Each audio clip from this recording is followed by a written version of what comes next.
আসসালামু আলাইকুম। আজকে আমি দেখাবো একটি ব্যতিক্রম রেসিপি। অনেক সময় শাক রান্না করতে গিয়ে সিদ্ধ বেশি হয়ে যায়, তখন এভাবে পাকোড়া বানিয়ে খাওয়া যায়।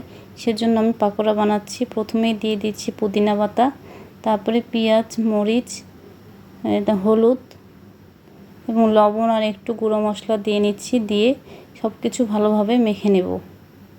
এভাবে খেতে কিন্তু খুবই ভালো লাগে, আর শাকটিও কিন্তু নষ্ট হয় না। তাই আপনারা এভাবে শাকটি ফেলে না দিয়ে এভাবে করে খেতে পারেন। তারপরে আমি চালের আটা দিয়েছি, দিলে এটা একটু শক্ত হবে, টাইট হবে, তাহলে বড়াটি বানাতে, পাকোড়াটি বানাতে ভালো হবে, সুবিধা হবে। এভাবে যখন বড়ার মতো হয়ে যাবে, হাতে নিয়ে দেখবেন যে কেমন হচ্ছে।